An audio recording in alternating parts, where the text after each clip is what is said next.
Bismillahirrahmanirrahim. Assalamualaikum warahmatullahi wabarakatuh. Kali ini saya akan menanggapi beberapa komentar-komentar yang ada di YouTube channel Kira Sapi Agung. Nah, teman-teman semua, kalau kita klik ya di YouTube, judulnya Rumah Proklamasi, itu YouTube channel saya ini ada di ranking 3 nih ya. Ini yang postingan yang ini yang udah lama dan postingan dari saya itu masuk ke ranking 3. Itu artinya dari postingan saya sebelumnya tentang Rumah Proklamasi itu eh, mendapat tanggapan yang baik dari penonton. Oke, kita akan bahas kira-kira ini ya yang postingan saya bersama dengan Pak Bambang ya, dengan Pak Bambang R. Yudawan terkait masalah rumah pegangsaan nomor 56 yang banyak diperbincangkan di eh, media sosial maupun di YouTube. Nah, sebenarnya itu milik siapa? Ya, tapi kita akan bahas supaya permasalahan ini itu tidak membuat perpecahan di antara anak bangsa. Oke, ini beberapa komentar-komentar ya. Ini terjadi pro kontra ya. Nah, ada yang bilang ngawur, ada yang bilang kadrun, ada yang nggak tahu sejarah. Nah, ini macam-macam. Nah, coba kita tengok pendapat yang lama dulu. Nah, kita harus menghargai ini dari pendapat beberapa Ustadz Adi Hidayat ini yang kalau saya lihat di sini ini adalah sebuah wujud ya kepedulian dari uh, Ustadz Adi Hidayat terhadap kemerdekaan bangsa ini ya. Itu di titik nol bangsa Indonesia, terutama di Pegangsaan Timur nomor 56 tadi. Nah, sekarang kita simak pendapat dari Ustadz Hadi Hidayat tentang Rumah Proklamasi. Ya, kita coba lihat ya. Tepat tanggal 17 Agustus, di hari Jumat itu, tahun 1945, jam 10 pagi, di Jalan Pegangsaan Timur, jangan lupakan, nomor 56. Nomor itu penting karena menunjukkan satu tempat tertentu. Kalau cuma jalannya saja, berarti maaf ya, proklamasi berlangsung di jalan. Ini ada nomornya, nomor itu menunjukkan kedudukan tempat. Ini jalan, jalan apa namanya Pak? Kistu Bencana, ya, Wisnu Kencana Timur, nomor 27, Masya Allah. Nomor 27 tempat ini. Kalau cuma Wisnu Kencana saja di jalan. Pertanyaan saya, kenapa tidak pernah dijelaskan dalam buku sejarah? Siapa yang punya rumah tempat yang nomor 56 itu? Jalan Pegangsaan Timur nomor 56. Rumah siapa nomor 56 itu? Ternyata itu rumah seorang pengusaha Muslim keturunan Yaman yang sangat cinta dengan negara kesatuan Republik Indonesia ini. Beliau mewakafkan rumahnya untuk kemerdekaan bangsa Indonesia. Namanya Syekh Faraj bin Marta. Mewakafkan rumahnya untuk proklamasi kemerdekaan Republik Indonesia. Insinyur Soekarno datang ke situ dalam keadaan masih lemas. Ada kemudian penyakit dalam tubuhnya. Maka diberikan oleh beliau madu Yaman di malam harinya. Siang-siangnya sudah fresh, dalam keadaan yang baik, maka digelorakanlah kemudian di sampingnya ada Bung Hatta, proklamasi sampai dengan ujungnya. Teman-teman. Oke. Ini adalah pendapat dari Ustadz Hadi Hidayat tadi tentang Rumah Pegangsaan Timur nomor 56. Ya. Kenapa tidak ada di dalam buku sejarah di sini? Ya. Sehingga anak-anak kita tidak tahu sebenarnya sejarah dari Rumah Proklamasi tersebut. Ya. Ini adalah tugas daripada guru-guru sejarah, para sejarawan untuk kembali ke titik nol bangsa Indonesia. Ya, karena di sanalah tempat terjadinya persatuan bangsa Indonesia. Terjadinya adanya bangsa Indonesia. Jadi pertanyaan tadi yang diungkapkan oleh Pak Ustadz Adi Hidayat ini untuk dimasukkan ke dalam buku ya sejarah itu penting. Nah, ini buat para sejarawan ini sebaiknya berkumpul ya untuk merumuskan kembali, untuk kembali ke titik nol agar bangsa ini menjadi bangsa yang maju ya. Nah, pendapat dari Ustadz Adi Hidayat ini ya itu juga tidak serta-merta diucapkan begitu saja. Itu juga karena ada data-datanya juga. Nah, demikian juga ada pendapat juga yang lainnya, kalau tidak salah dari Yusuf Martak, ya. Nanti kita akan lihat. Kalau saya melihat adanya di channelnya Bapak Rusdi Hussein. Ya, ini Bapak Rusdi Hussein, tapi mengutip dari Macan Idealis ini ya. Eh, Nanti kita lihat bagaimana komentarnya dari Pak Rusdi Hussein. Ini di YouTube channelnya Pak Rusdi Hussein. Kita coba lihat bagaimana pendapat dari Bapak Yusuf Martak ya tentang rumah tersebut. Yang berjuang, yang ikut memerdekakan dan berjuang darah, harta, semuanya itu adalah bukan Bung Karno saja. Bukan cuma Bung Karno. Bukan cuma Bung Karno saja. Berarti banyak orang yang berperan di situ, termasuk para kiai, para ulama, para habaib semua. Termasuk nih guys, dan biar lo tahu semua, keluarga Ami ini rumahnya dipakai buat jadi rumah proklamasi. Ini biar teman-teman sekalian biar tahu nih.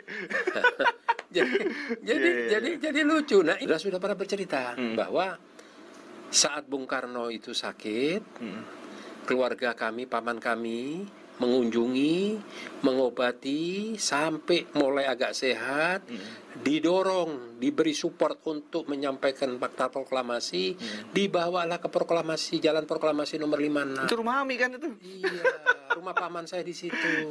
Disampaikan di situ dengan bangga. Oke, nah ini pendapat dari Bapak Yusuf Martak tentang rumah pamannya, ya Faraj Martak, yang ada di Gangsaan Timur nomor 56. Nah ini apa yang diungkapkan oleh Bapak Yusuf Martak ini juga hampir sama dengan pendapat dari Ustadz Adi Hidayat. Jadi di sini menunjukkan bahwa perang kemerdekaan itu adalah apa namanya peran daripada seluruh bangsa Indonesia ya terutama para penggerak kemerdekaan ketika itu sehingga Indonesia bisa menjadi merdeka. Nah, dalam hal ini ya entah itu Bapak Yusuf Martak atau Bapak Adi Hidayat itu kemungkinan ya adalah mendasarkan dari surat ya. Surat penghargaan dari pemerintah kepada Bapak Faraj Martak yang telah membeli beberapa rumah ya, beberapa rumah untuk keperluan negara. Jadi kita harus menghormati keluarga Bapak Faraj Martak yang banyak membantu kepentingan bangsa ini ketika bangsa ini mulai berdiri ya. Tapi tentang kebenaran bagaimana kepemilikan tentang rumah tersebut, bagaimana ceritanya, itu perlu kajian yang lebih jauh, terutama dari para sejarawan. Nah, ini kalau kita lihat dari pendapatnya Pak Rusdi Hussein, itu Pak Rusdi Hussein di sini tidak setuju kalau rumah tersebut adalah rumahnya Bapak Faraj Martak ya. Karena di situ adalah daerah Menteng yang notabene itu sebelum-sebelumnya adalah kebanyakan ditempati oleh orang-orang Belanda ya. Kebanyakan orang-orang Belanda dan gaya bangunannya itu adalah gaya bangunan Belanda dan bukan gaya bangunan orang keturunan Arab ya. Oke. Nah, kita nanti akan bahas ya bagaimana pendapat dari Bapak Bambang R. Yudawan dalam eh, sebuah seminar yang diadakan, seminar webinar tepatnya ya, yang kebetulan saya ikutin juga. Nah, dalam webinar tersebut diselenggarakan oleh para guru-guru sejarah. Dan ini perlu kita perjelas lagi bagaimana ceritanya ya tentang rumah tersebut. Nah, teman-teman semua, ini adalah surat ya yang sebelah kanan ini yang mungkin ya yang menjadi dasar pijakan dari Bapak Yusuf Martak maupun Bapak Ustadz Adi Hidayat tentang kepemilikan rumah tersebut ya. Ini suratnya, dan sebelah kiri ini juga ada surat dari Bung Karno, surat ucapan tanda terima kasih ya. Tadi Ustadz Adi Hidayat bilang Bung Karno pernah dikasih madu ya. Nah, ini surat dari Bung Karno yang isinya mengucapkan terima kasih kepada Bapak Faraj Martak yang telah memberikan madu ya. Nah, ini menarik nih. Jadi Bung Karno memang menyukai madu ya, terutama madu-madu dari Arab ya. Madu dari Arab itu kata Bung Karno itu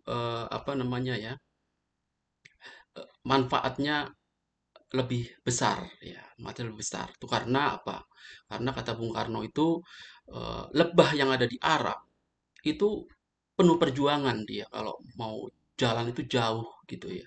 Sehingga produk madunya itu hasilnya kualitasnya jadi bagus, gitu kata Bung Karno. Jadi di sini kita lihat ya beberapa persahabatan antara Bung Karno dengan Faraj Martak ini juga berlangsung dengan baik sampai urusan madu pun jadi kirim-kiriman di sini ya. Oke. Nah, ini tadi sebagai pijakannya. Nah, sekarang kita akan melihat bagaimana pendapat eh, Bapak Bambang R. Yudawan dan Bapak Rusdi Hussein pada acara webinar yang diselenggarakan oleh Asosiasi Guru Sejarah Indonesia. Oke, baik. Sekarang kita akan lihat ya eh, di YouTube-nya Asosiasi Guru Sejarah Indonesia ya. Nah, ini adalah ketuanya ya, Asosiasi Guru Sejarah Indonesia yang waktu itu mengadakan webinar tentang rumah proklamasi ya. Oke, kita simak sebentar ya. Teman-teman pengurus Asosiasi Guru Sejarah Indonesia tingkat pusat dan tingkat provinsi yang saya hormati, para narasumber, Pak Rusdi Hussein, tokoh yang sudah banyak terlibat dalam kegiatan-kegiatan kesejarahan dan juga ikut menjadi narasumber di Asosiasi Guru Sejarah Indonesia. Sebetulnya tema hari ini secara tidak langsung inspirasinya saya dapat dari Pak Rusdi. Kalau Pak Rusdi ingat tahun 2018 ya. Oke, ini ada Pak Rusdi ya di sini. Ini ada Pak Bambang R. Yudawan. Nah, ini ada kelompok dari Asosiasi Guru Sejarah Indonesia. Nah, kita akan melihat ya bagaimana pemaparan dari Pak Bambang R. Yudawan terlebih dahulu, lalu kemudian bagaimana pemaparan dari Bapak Rusdi Hussein. Ya, kita simak. Oke, baik. Ini adalah terlihat Bapak Ibu? Terlihat Pak. Memang terlihat sekali. Oke, saya besarkan dulu ya. Oke. Ini adalah pemandangan rumah proklamasi di tahun 37. Jadi masih dihuni oleh orang Belanda. Di satu tempat yang namanya Pegangsaan, itu agak keluar dari kawasan Menteng. Keluar dari kawasan Menteng, tapi mengarah ke Matraman. Mengarah ke Matraman belum tersambung, baru ada jembatan yang sangat kecil. Jadi betul-betul jalan buntu sebenarnya. Karena kemudian menikung masuk ke Jalan Tambak. Ini pemandangan tahun 37 muncul di sebuah buku tentang Batavia tahun 37 yang menceritakan tentang sebuah rumah, salah satunya dengan halaman yang sangat luas. Jadi rumah ini sebenarnya terkenal juga di masa itu. Tidak banyak rumah yang punya halaman luas di sekitar situ. Kalau di Menteng yang bagian selatan tuh relatif halamannya mulai mengecil karena dianggap lebih ekonomis. Tapi kebetulan tanah di Pegangsaan, khususnya Pegangsaan Timur ini cukup luas dan rumahnya sudah muncul di peta itu tahun 21. Kalau kita perhatikan, tahun 21 sudah terlihat, ini peta Batavia tahun 21, Bapak Ibu. Mungkin kalau orientasinya, ini jalan kereta api terlihat. Kemudian di sebelah utara kelihatan ada kompleks RSCM, dulu CBZ. Di sebelah kanan ada kompleks sekolah, KW-DRI. Sebelah kiri itu kawasan Menteng. Pegangsaan Timur 56 pada masa itu sudah daerah yang cukup crowded juga. Tapi kita lihat ke Jalan Matraman itu cuma ada jembatan dan jalan kecil. Ke selatan ada jalan tambak, kemudian menembus langsung ke daerah Manggarai, kompleks kereta api. Jadi tahun 21 kalau melihat plot dari peta ini, rumah itu sudah ada. Dan dihuni oleh orang Belanda. Buktinya ada tahun 30 kalau kita melihat beberapa arsip Belanda, ini tahun 30 kita bisa lihat di situ disebutkan yang tinggal di Pegangsaan 56 itu ada kebetulan nih istrinya nih, Mevrouw Baron Asbeck Jonghir. Nah, itu Pegangsaan 56. Di bawah disebutkan Profesor Meister Baron van Asbeck Pegangsaan 56 tahun 30. Tahun 33 muncul di pemberitaan yang lain ada orang juga yang menggunakan alamat itu. Namanya Ana, Pegangsaan Timur Pegangsaan OS 56. Di paling bawah itu kelihatan sekali. Ini sekedar bukti tertulis, bukti cetak, bukti primer yang mengatakan bahwa tahun 30 ada Baron van Asbeck dan keluarganya tinggal di situ. Tapi tahun 33 saya nggak tahu apakah itu masih keluarga dari Pak Baron tadi, van Asbeck. Ada Ana tinggal di Pegangsaan Timur 56 juga. Tapi kemudian berganti penghuni. Nah, ini ada yang tadi sudah disebutkan Pak Rusdi. Mr. P.R. Fate. Dia dalam data ini disebutkan sebagai ahli hukum untuk BPM. Dia ahli hukum untuk BPM, tahun 40 ini fotonya. Dia ditunjuk sebagai ahli hukum untuk BPM. Itu perusahaan minyak yang kemudian belakangan menjadi Pertamina, Batavia Petroleum Maskapai. Kemudian di sebelah kanan kita bisa lihat tahun 35, kemudian juga tahun 41 di buku telepon.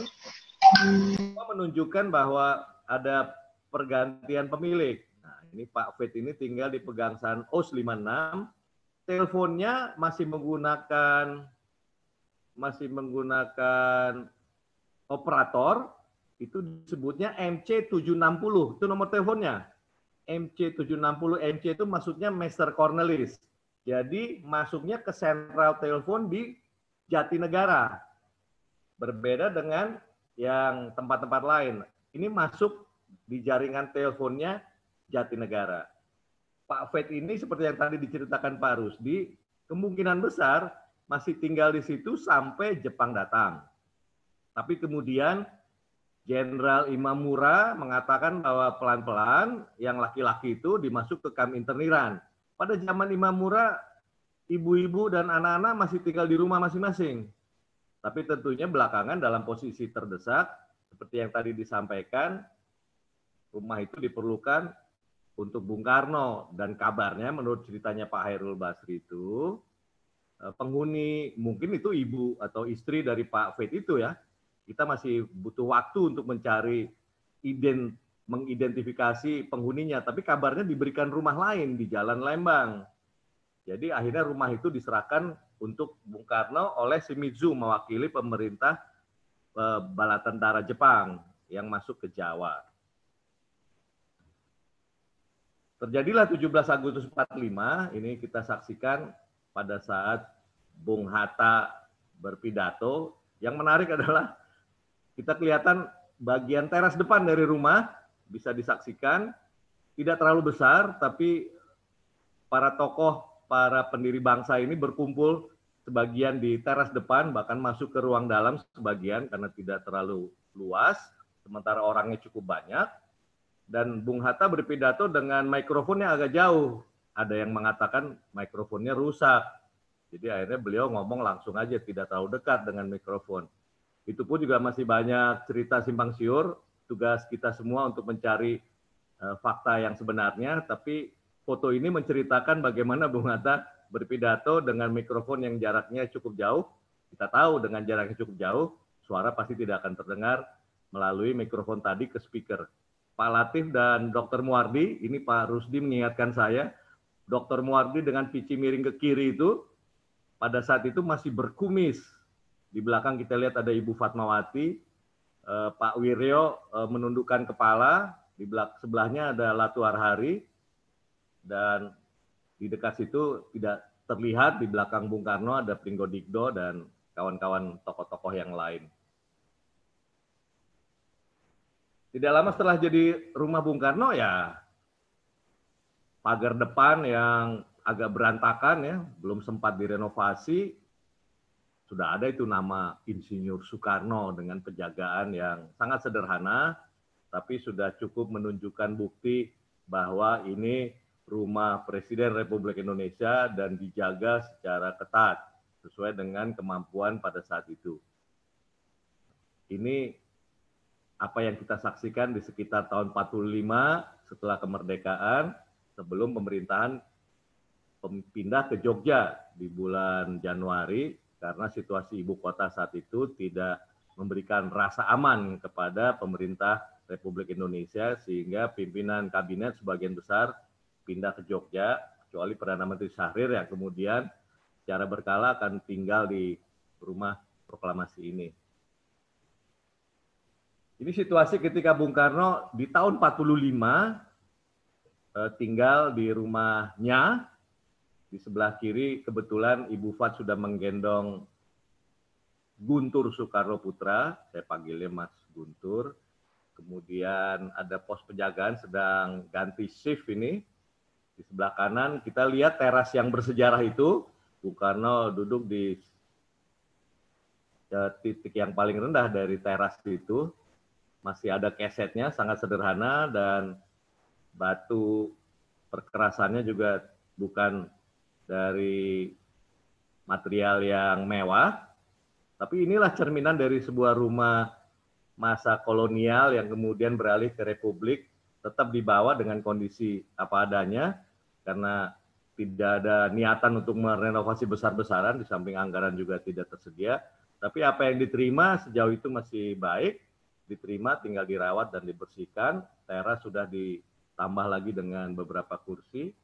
Dan ini situasi 45 dan di publikasi majalah Inggris itu disebutkannya bukan insinyur, tapi dokter. Karena orang Inggris nggak kenal istilah insinyur ya. Disangkanya salah tulis, kemudian ditulisnya dokter. Di beberapa publikasi Inggris ditulisnya Dr. Soekarno. Kita tahu ketika sekutu sudah datang, status quo dijaga oleh pemerintah bala tentara Jepang. Sekutu datang, Christensen datang, wartawan asing mulai muncul, dan kesempatan Bung Karno mengumumkan kabinetnya yang pertama, walaupun sudah ada beberapa menteri yang terpaksa diganti karena mengundurkan diri, salah satunya Dr. Samsi, yang semula duduk sebagai Menteri Keuangan, ketika Oktober ini sudah mengundurkan diri, diganti oleh Mr. A. Amaramis, dan Supriyadi juga tidak muncul, dan ini Bung Karno di teras yang bersejarah itu, yang sudah didekor juga cukup mewah dengan banyak lukisan, ada lukisan Hengantung dan yang lain-lain, bertemu dengan para wartawan, memanfaatkan media, dulu belum ada sosial media, memanfaatkan wartawan untuk meliput di film, di foto, dan dipublikasikan di media baik dalam negeri maupun luar negeri. Termasuk juga ketika pemerintahan pindah ke Jogja, ini Bung Syahrir, Sultan Syahrir, tidak lama setelah dilepaskan oleh para penculiknya, setelah peristiwa itu, yang kemudian mengarah pada peristiwa 3 Juli, ini beliau bertemu dengan ada Muhammad Rum, ada Ali Budiarjo, dan kawan-kawan di rumah Pegangsaan Timur 56. Dekornya tidak banyak berubah, sebagian besar tidak diboyong ke Jogja, masih melekat di rumah yang bersejarah ini. Ini tahun 57, suasana sebelum atau pada saat dilakukan musyawarah nasional. Kita sudah dengar dari Pak Rusdi tadi, tahun 56, Bung Hatta mengundurkan diri sebagai wakil presiden dan seolah-olah Republik kehilangan jadi bukan duit tunggal tapi duit tanggal. Dan kemudian ada gerakan untuk menyatukan kembali walaupun tidak dengan jabatan formal untuk memastikan bahwa duit tunggal itu tetap ada walaupun Bung Hatta tidak menjadi wakil presiden lagi. Dan musyawarah itu dilakukan di rumah proklamasi, tapi tidak di rumah yang bagian depan, karena untuk musyawarah nasional mengundang semua wakil dari seluruh Indonesia tidak muat. Dibuatkanlah sebuah gedung baru di belakang. Dibuatkan gedung baru di belakang. Kita saksikan di foreground, di depan, itu Tugu Proklamasi yang maksudnya adalah memperingati 1 tahun proklamasi yang dibangun oleh para aktivis perempuan di Jakarta, salah satu tokohnya Ibu Yo Masdani, dan sempat terbongkar tapi kemudian dibangun kembali di masa Bang Ali Sadikin. Ini adalah bangunan tempat musyawarah nasional itu, jadi dibangun di belakang dari rumah Bung Karno sendiri untuk mengakomodasi pertemuan musyawarah nasional itu. Kenapa nggak di hotel aja gitu? Ya itu kan zaman sekarang ya. Zaman dulu tuh cari ruang pertemuan tuh kalau nggak di bioskop, di restoran, atau di ballroomnya hotel yang sangat terbatas. Kita ingat Sumpah Pemuda, itu kongresnya tuh pindah 3 kali. Pertama pertemuan ada di gedung KSB, Catholic Social Bond, di belakang Gereja Katedral di Lapangan Banteng. Kemudian pindah ke bioskop di Konigsplein yang sekarang Medan Merdeka, ada di sebelah utara. Baru hari terakhirnya plenonya itu ada di gedung di Keramat Raya 106. Jadi cari gedung pertemuan di masa itu susah. Makanya kita ingat betul kenapa Asia Afrika itu ada di Bandung. Karena salah satu keunggulan dari Bandung saat itu adalah apa? Memiliki hotel berkelas internasional dan memiliki gedung pertemuan yang sangat besar, bisa muat 1.500 orang, yaitu Gedung Merdeka. Jakarta waktu itu nggak punya gedung sebesar itu. Jadi pada masa-masa lalu, berbeda dengan zaman sekarang, mencari gedung pertemuan susah. Musyawarah Nasional harus membuat gedung khusus di belakang Rumah Proklamasi. Pakai asbes gelombang nih, pertama kali nih, asbes gelombang. Iya, asbes Pakai gelombang. asbes Sudah gelombang. sering dipakai di stasiun kereta, Pak Rusdi. Iya, betul. Ini suasana Musyawarah Nasional. Panas, panas. Bung Karno buka jas. Topi dibuka, di sebelah kiri kita saksikan Bung Karno sedang melepaskan pipinya, kemudian ada Juanda, Perdana Menteri, kemudian ada Bung Hatta dengan serius mendengarkan obrolan, dan di belakang kita lihat ada TB Simatupang, ada Ahmad Yani, ada Nasution, ada Subiakto, dan ada Surya Dharma, dan tokoh-tokoh lain yang tahun 57 itu satu kekuatan di samping PKI. Jadi TNI Angkatan Darat di satu sisi, dan kemudian Partai Komunis Indonesia di sisi lain yang tidak ikut parlemen waktu itu. Dan tentu pada saat ini nggak diundang. Ini datang semua wakil-wakil dari daerah dan TNI Angkatan Darat bersama kabinet. Cukup serius dan kemudian menghasilkan pernyataan bersama. 14 September 57 bahwa kami bersama atas nama bangsa Indonesia tanggal 17 45 telah menyatakan proklamasi dan seterusnya karena adalah kewajiban mutlak kami untuk tetap turut serta dengan seluruh rakyat Indonesia dan seterusnya. Nggak lama setelah itu terjadilah PRRI Permesta. Padahal waktu itu semua tokoh-tokoh yang PRRI Permesta sebagian besar datang. Ada Ahmad Hussein, ada Vince Sumual mewakili Sulawesi Utara. Tapi ya begitulah sejarah Republik Indonesia. Tak lama setelah ini ternyata terjadi PRRI Permesta. Itu harus ada cerita lain untuk membahas hal itu. Kemudian ketika setelah dibentuknya Dewan Perancang Nasional, karena pembangunan toh juga harus mulai, demokrasi terpimpin muncul setelah dekret Presiden 1 Juli 1959, Muhammad Yamin memimpin Dewan Perancang Nasional itu, Yang maksudnya Bung Karno adalah Dewan Perancang itu adalah arsitek dalam pengertian luas yang membantu rakyat Indonesia untuk mewujudkan kebutuhan-kebutuhannya. Makanya muncullah proyek 335 proyek yang disebutnya proyek A dan 8 proyek B. Proyek A itu adalah semua fasilitas yang diperlukan untuk kehidupan, sementara proyek B itu adalah menggali hasil bumi, hasil kekayaan alam Indonesia untuk membiayai proyek A itu. Dan itu diumumkan oleh Profesor Muhammad Yamin, Ketua Depernas. Lu udah makan ya? Lu makan nggak? Nah, Lu makan. semua berlomba-lomba untuk mendukung pembangunan semesta berencana, sampai iklannya Steinbeck pun juga mengatakan maju terus pembangunan semesta berencana. Dan Bung Karno sudah memutuskan rumah yang dia sayangi akan ditumbalkan. Nah ini cerita lain kan. Rumah beliau yang sudah sempat menjadi dalam tanda petik milik Republik Indonesia dijadikan Wisma Nasional, diputuskan oleh Bung Karno sendiri, dikorbankan untuk sebuah proyek yang lebih besar menurut Bung Karno saat itu. Gatot Subroto menyaksikan pencangkulan pertama, juga termasuk Gubernur Sumarno, pada tanggal 1 Januari 1961 sebagai awal pembangunan semesta berencana. Sebelum terbongkar, sempat juga difoto ruang dalamnya. Ini salah satu foto sebelum terbongkar, karena yang komplain salah satunya adalah Heng Ngantung, yang waktu itu sempat menjadi wakil gubernur dan kemudian naik jadi gubernur, bertanya pada Bung Karno, Bung, nggak ada perubahan pikiran atau gimana nih? Tapi katanya situasinya juga nggak menguntungkan dan Bung Karno juga agak marah. Dan akhirnya yang bisa dilakukan Heng Ngantung adalah membuat maket dari kompleks rumah Bung Karno itu, rumah proklamasi, dan kemudian disimpan di salah satu kantornya PP di Jalan Tamrin. PP itu PT Pembangunan Perumahan. Tapi bahkan Heng Ngantung waktu bercerita tentang itu pun sudah tidak tahu kemana foto-foto yang cukup banyak serta maket yang pernah dia buat. Orang kemudian ya lupa. Tapi rumah itu akhirnya terbongkar juga. Sebelum terbongkar, kita lihat di belakang, kita saksikan gedung Pola sedang dibangun. Samar-samar di belakang, rumah proklamasi masih berdiri. Dan ini detik-detik terakhir sebelum dibongkar atas keputusan Bung Karno. Ada yang bilang katanya Bung Karno dipengaruhi PKI. Ada yang bilang ya Bung Karno ini salah langkah.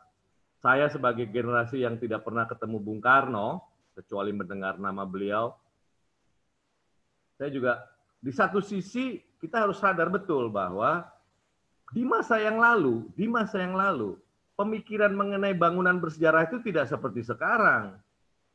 Coba ingat, tahun 50-an, itu bahkan Ki Hajar Dewantoro sempat jalan-jalan setelah tugasnya hampir berakhir di parlemen. Beliau jalan-jalan ke Stovia, tahun 54 kira-kira. Dan beliau melihat ini gedung Stovia ini jadi rumah kan. Jadi orang-orang dari Maluku, bekas Kenil, tidak terurus. Kan kita tahu Stovia itu baru diurus tahun 70-an. Kemudian Keramat Raya juga diselamatkan oleh siapa? Sudiro kan, karena dia membangun yayasan gedung-gedung bersejarah. Tapi waktu pembongkaran gedung rumah proklamasi ini juga saya coba cari, menggali informasi. Yang protes tuh, yang jelas protes menurut buku yang ditulis kemudian, masalahnya ditulis kemudian, itu Pak Sudiro. Kemudian Heng Ngantung sempat bertanya mengapa, tapi tidak terjawab dengan sempurna. Pak Marno tidak pernah cerita tentang rumah ini kecuali bercerita tentang gedung Pola yang kemudian dijadikan tempat konferensi Pata. Dan tokoh-tokoh lain, bahkan Bung Hanta, saya belum dapat informasi satupun apa komentar Bung Hanta tentang pembongkaran rumah ini. Semuanya seolah-olah apakah diam, membiarkan, atau memang ya selama kita masih merdeka, ini kan tangible. Di masa itu, euforianya adalah rasa kemerdekaan dan membangun. Membangun itu bisa juga dengan artinya membongkar. Bahkan mengorbankan, versi Bung Karno ya, mengorbankan yang paling dia sayangi, yaitu rumahnya sendiri. dikorbankan untuk sesuatu yang lebih besar. Kita ingat tahun 50-an atau 60-an awal, Presiden Nasser pun mengorbankan Abu Simbel. Dipindahkan, dipotong, dipindahkan untuk apa? Untuk bendungan Aswan. Karena beliau bilang katanya begini, Abu Simbel itu penting, tapi kalau bisa kita pindahkan aja kalau memang bisa. Karena yang saya perlukan sekarang adalah bendungan Aswan untuk menghidupi kehidupan masyarakat Mesir hari ini ke depan.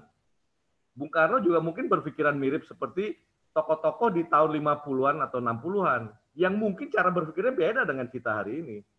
Hari ini kita bisa mengatakan begini, ya harusnya ini nggak dibongkar ya. Atau mungkin patungnya Van Huyst juga harusnya nggak dibongkar itu. Atau pintu gerbang Amsterdam Port di kota lama, kota tua Batavia juga harusnya nggak dibongkar. Atau patung JP Kuhn, kalau dia masih berdiri hari ini, mungkin juga kita pikir, ya seharusnya dari pendekatan cagar budaya, itu kan sejarah juga untuk menunjukkan dulu kita dijajah sama JP Kuhn yang membangun kota Batavia dengan mengusir Pangeran Jayakarta dan seterusnya. Gitu. Tapi seperti juga tadi Pak Rusdi dikatakan, Pak Harto sendiri pun juga agak sungkan, karena keputusan membongkar rumah ini, suka atau tidak suka, kita hari ini agak kecewa sebenarnya. Tapi suka atau tidak suka, menurut beliau kan, itu juga bagian dari sejarah. Syukur alhamdulillah masih ada pondasinya. Sayangnya pondasinya dibuka, direkam, kemudian ditutup lagi. Setelah Gedung Pola jadi, bahkan tahun 62 langsung ada pameran kedua. Pameran pertama juga sudah terjadi di tahun 61 bulan Agustus. Tahun 65 terjadi pameran kedua, pameran kelima. Jadi pameran tiap tahun dibuat untuk memberitahukan kepada masyarakat Indonesia bahwa negara itu sedang membangun dan ini yang dibangun. Dibuatkan maket, gambar-gambar, statistik, dan sebagainya. Ini gambar potongan dari Gedung Pola yang dibangun oleh Silaban. Ini ketika Gedung Pola itu akan dibangun, Bung Karno menjelaskan di maket, disaksikan Pak Marno, ada Heng Ngantung, kemudian Pak Silaban menyaksikan juga, ada penjelasan dan seterusnya. Kita tahu akhirnya jadi Gedung Pola seperti hari ini. Ini rencana Gedung Pola tahun 61. Skema sebelum Gedung Pola itu mau dibangun. Jadi jalan penataran yang di sebelah atas itu kan jalan baru. Sebagian besar jalan baru membongkar banyak rumah, kemudian kapling yang tanah proklamasi itu kan sebenarnya kan kecil ya, tapi rumah-rumah yang ada tulisan D, kemudian nomor 7, 6 itu semuanya dibongkar itu. Untuk membuka lahan itu menjadi gedung A, yaitu Gedung Pola, dan Tugu Kilat atau Tugu Petir, di titik di mana Bung Karno membacakan proklamasi. Dan jangan lupa Tugu peringatan 1 tahun proklamasi pun terbongkar, tapi belakangan bisa direkonstruksi lagi, tapi hanya itu yang bisa direkonstruksi ternyata. Gedung Pola kemudian sebagaimana yang diimpikan oleh Bung Karno dan tokoh-tokoh yang lain pada masa itu, Muhammad Yamin dan sebagainya, menjadi ajang pameran pembangunan. Salah satunya Tugu Nasional juga dipamerkan di Gedung Pola. Orang-orang bisa datang apa yang akan dibangun. Hari ini terus terang saja kita nggak punya tempat seperti Gedung Pola, di mana kita bisa menyaksikan apa yang dibangun oleh pemerintah atau negara ini. Gedung Pola adalah tempat untuk memamerkan semua usaha pemerintah untuk kesejahteraan masyarakat. Ini yang kita saksikan hari ini, sebuah Gedung Pola dan Tugu Petir atau Tugu Kilat yang mengorbankan rumah proklamasi. Kadang-kadang saya juga kalau Bung Karno itu bapak saya atau kakek saya, kadang-kadang saya ingin bertanya begini, Bung, kenapa ya dibongkar? Tapi dia itu bapak saya ya, atau kakek saya gitu loh. Saya juga nggak tahu jalan pikirannya gitu ya. Dan saya dengan Bung Karno tentu berjarak karena sejak saya TK kan presidennya udah Pak Harto ya. Saya cuma tahu waktu beliau meninggal tahun 70, saya saksikan dari luar Wisma Yaso aja, kebetulan masih kecil. Kita kadang-kadang bingung gitu ya. Tapi itu keputusan ya. Mungkin pikiran saya seperti pusat kota Warsawa ya, waktu dia dibom oleh Jerman, itu orang-orang Polandia memutuskan untuk membangun kembali karena yang ngebom itu orang Jerman ya. Terus kemudian, tapi kalau yang bongkar kakek kita sendiri gitu ya, gimana ya? Kan dilematis ya. Karena keputusan kakek kita gitu atau founding father itu juga sebuah keputusan sejarah gitu. Kita mau membalikan lagi dengan semua keinginan hasrat kita. Nah, ini sebuah diskusi yang menarik sebenarnya. Tapi kira-kira itu yang bisa saya sampaikan lewat tayangan ini. Mudah-mudahan lewat tanya jawab akan banyak hal yang bisa terungkap atau bisa kita renungkan untuk diskusi yang berikutnya. Terima kasih.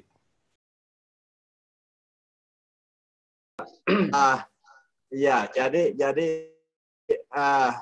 sebetulnya apa yang kami lakukan ini dari 20 tahunnya. Saya sendiri bergabung dengan Yayasan Bung Karno, tepatnya sih belum 20 tahun, sampai 15 tahun lebih. Tapi saya sendiri berkaitan dengan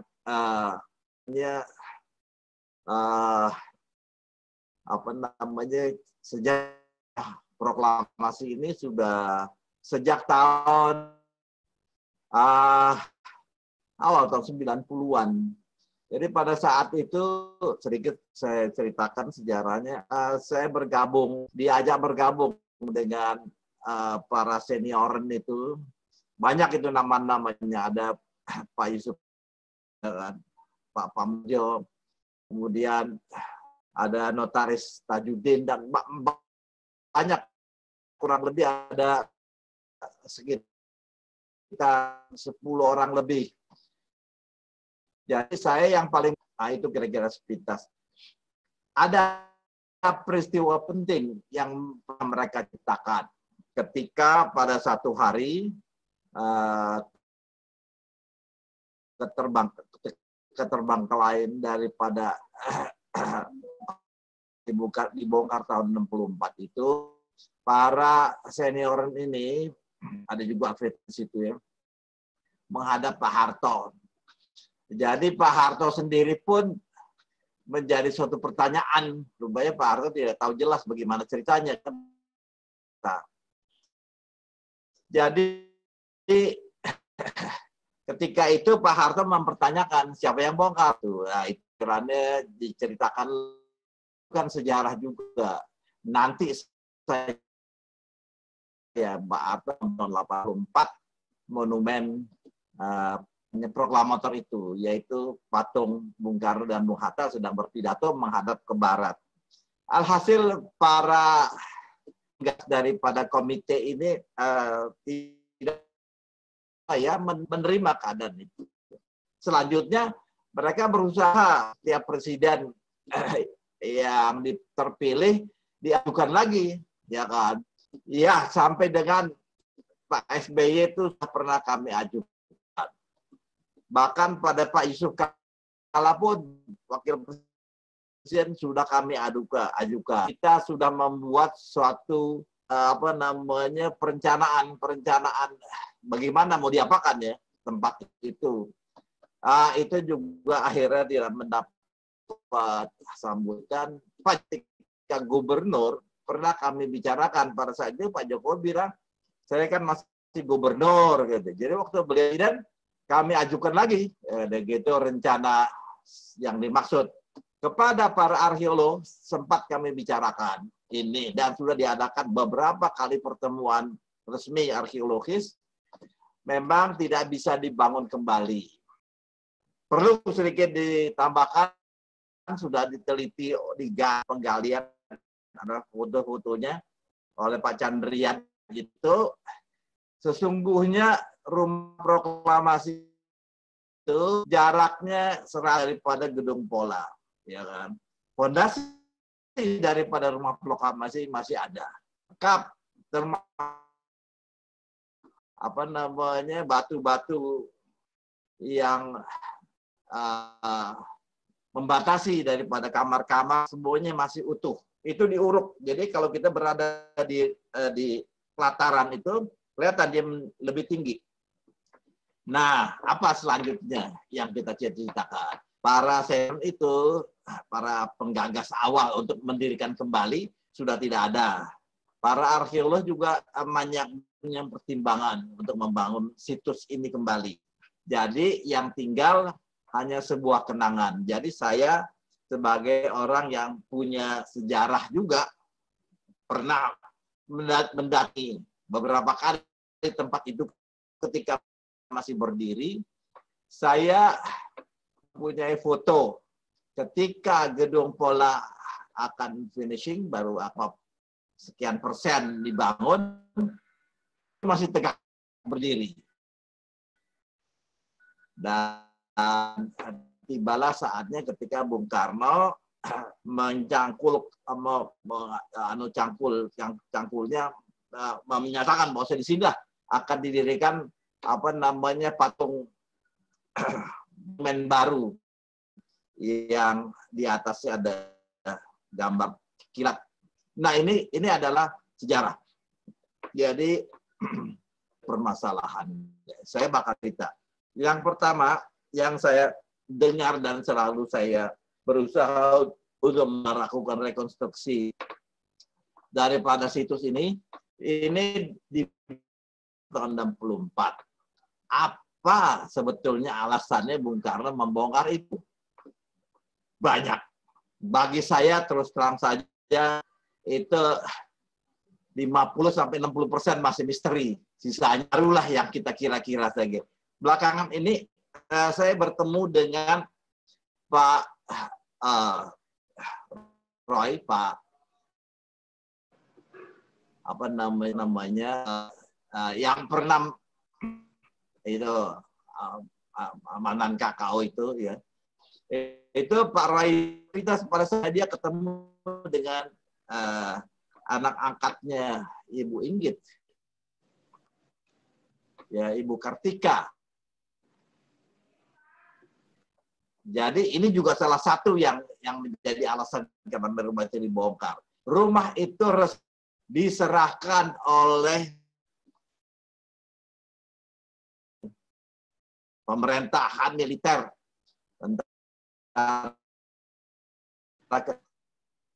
Bung Karno mendapat rumah itu karena Bung Karno tidak setuju atau menolak dia Ponegoro nomor 11. Jadi digantikan dengan rumah itu. Rumah yang menurut Bung Karno sangat cocok karena Bung Karno mengharap bicara banyak rakyat datang, kemudahan beliau untuk berkomunikasi.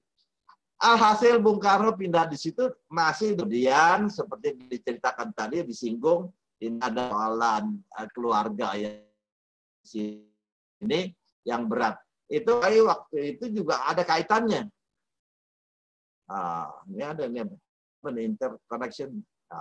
Ada cerita Ibu Kartika persoalan itu, tapi ini persoalan pribadi ya.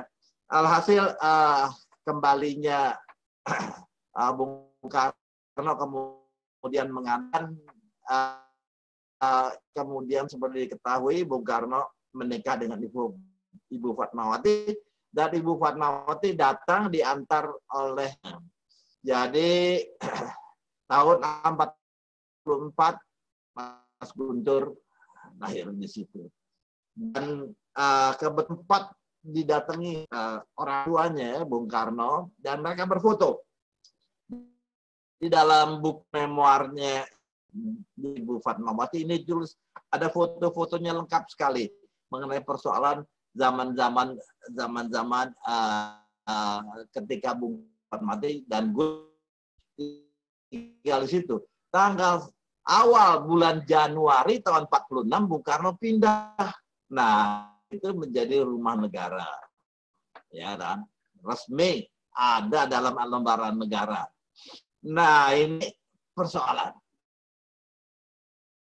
Karena tidak mengurus resmi sehingga persoalannya kemudian juga dipergunakan sebagai rumah, bukan rumah, tapi sebagai kantor dari Perdana Menteri Sultan Syahrir dan selanjutnya. Pak Bambang dengan saya ini sudah berusaha pelajari ya kan sejak 20 tahun ini ya, menjelang 20 tahun ini kami pelajari sebetulnya apa yang terjadi dengan rumah itu. Pak Bambang punya banyak, nanti akan diceritakan. Pasti rumah ini terakhir kalinya sebelum Bung Karno mendapat apa namanya ya dari pihak pemerintahan pendudukan dilakukan oleh Mr. Fate ya, orang Belanda. Rupanya kalau kami nggak salah ini masih dalam penelitian, rumah ini rumah instansi dari instansi pemerintah Hindia Belanda pada saat itu yang dipergunakan. Sempat juga banyak orang yang tinggal di sini, ya kan. Menurut Pak Abe Kusuma, rumah ini, rumah-rumah di Jalan Pegangsaan ini peruntukannya adalah orang Eropa. Tidak mungkin orang bumi atau orang etnis lain tinggal di sini. Hanya untuk orang Eropa. Begitu kurang lebih. Jadi alhasil rumah ini bisa buktikan. Itu yang pertama. Yang kedua, rumah ini ya kan juga adalah Baron van Asbeck gitu pada tahun 34 tinggal di situ. Dia ini guru besar sekolah tinggi hukum. Kaitannya dengan sekolah tinggi hukum. Tapi kalau nggak salah dia sebagai anggota Dewan Hindia kalau nggak salah. Dia ditangkap Jepang, jadi menjelang Jepang itu menduduki Hindia Belanda. Mr. Fate itu adalah pejabat tinggi Belanda yang ditangkap dan diinternir. Tinggal di situ dengan anaknya. Nah, karena rumah buat Bung Karno ada semua di dalam bukunya Khairul Basri. Sangat jelas sekali karena Khairul Basri ditugaskan oleh Shimizu. Jadi orang kantornya Shimizu itu di propaganda. Dialah yang membagi-bagi rumah buat pejabat orang dengan Belanda, Jepang. Shimizu itu menurut Basri, Khairul Basri dalam bukunya menulis itu. Saya masih ketemu Khairul Basri karena istrinya cucu dari Pak sejarawan juga itu, ya Pak Bondan itu, kami New York. Tapi saya sendiri sempat dengan Pak Khairul Basri bercerita detail mengenai penyerahan ini. Alhasil Bung Karno tinggal di situ mulai tahun 40 ketika beliau kembali dari pembuangan di Sumatera.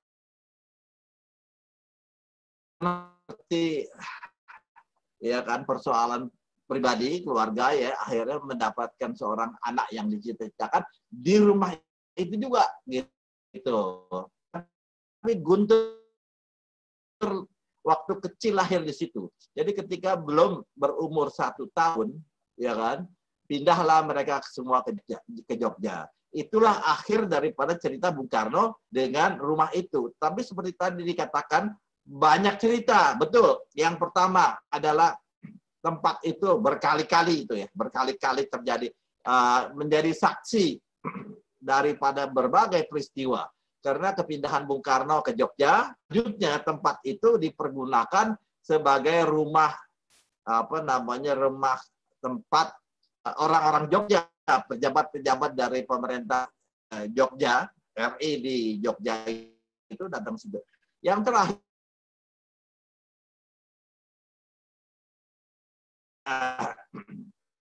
hanya di Jakarta, dia tinggal di situ.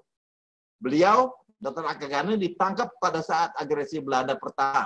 Hari pertama agresi Belanda pertama, Dr. Akagane di situ, ya kan, dan dibawa. Itu sempat rumah itu dibeslak di Belanda. Tapi dikembalikan lagi. Ada bukti-bukti kami punya foto dan berita tempat secara tetap dipergunakan. Salah satunya adalah tahun 48 dipergunakan untuk perundingan Bung Karno, Bung Hatta dengan Van Mook. Ada fotonya. Alhasil tahun 49 ketika selesai persoalan konflik ini dan terbentuknya RIS, ya kan, itu Bung Karno kembali ditetapkan sebagai rumah negara. Alhasil, apalagi selanjutnya, yang paling penting adalah tempat itu dipakai penandatanganan daripada konstitusi, ya kan, RIS. Pada saat itu ada rapat di situ. Kemudian jangan lupa pada tahun 57 dipakai sebagai pertemuan besar ketika dan Bung Hatta tidak lagi sebagai wakil presiden. Ada niatan sebetulnya untuk mempertemukan kembali daripada Dwi Tunggal ini. maka diadakanlah musyawarah besar tahun 57 di situ. Foto-fotonya ada. Lalu jangan lupa daripada peristiwa-peristiwa setelah belakangan itu adalah pertemuan pasca Orde Baru ketika Ibu Megawati, kemudian Amin Rais juga ada di situ. Kemudian Pak Yusuf Kalla dan semuanya merancang pemerintahan tahun tahun akhir Orde Baru ya. Jadi tahun 98, 99 sampai dengan Gus Dur juga ada di situ, diangkat sebagai presiden. Selanjutnya apa? Sampai hari ini kalau saya lewat situ, percaya atau tidak, imajinasi saya menggambarkan bahwa tempat yang kosong melompong itu setelah adanya pelataran itu masih terlihat itu rumah. Meskipun saya selalu kalau ada kunjungan, saya diminta untuk bercerita, saya bercerita percis di atas gunung-gunungan itu ya, gunung-gunungan tanah itu, mana di bawahnya ada fondasi itu. Mau kemana kita? Sudah kita usahakan, sudah kita perjuangkan. Generasi muda sekarang banyak yang berani berdebat dengan saya sehubungan dengan berbagai pencitraan lain, keyakinan lain. Kan ada yang berani bilang, Pak, itu kan dulu proklamasi katanya di Istana Merdeka. Apa urusannya, Pak, kepada pegangsaan Timur? Nah, gitu. Bisa kan? Saya kemudian mendapatkan kesan. Memang salah satu mungkin daripada hal-hal yang perlu digarisbawahi lagi adalah memikirkan kembali. Proklamasi berlangsung, dipegang. Fotonya banyak, ceritanya banyak, peristiwa-peristiwa berkaitan dengan proklamasi itu banyak. Mungkin begitu, saya rasa kalau saya ngomong lagi kagak cukup. Mungkin udah habis ya, Bu ya. Ya Pak Wahyudi udah habis ya waktunya. Saya minta maaf. Sekali lagi, nanti Pak Bambang akan lebih banyak lagi bercerita. Situs, ya kan, sesuatu yang tidak bisa disangkal. Betapa kita ini belum memanfaatkan situs maksimal. Masih sering interpretasi. Sejarah itu struktur. Mestinya bisa dikupas. Pas ada data-data yang saling berhubungan. Tetapi kalau cerita bohong sudah dikembangkan, sukar dibuktikan kalau sebagai struktur itu memang ada. Jadi tidak ada ceritanya itu. Ya kita tahu ya cerita Borobudur dan sebagainya. Jadi cerita dongeng gitu. Mungkin begitu Pak Wahyudi, terima kasih Pak Rian, dan nanti dalam pertanyaan saya siap membantu.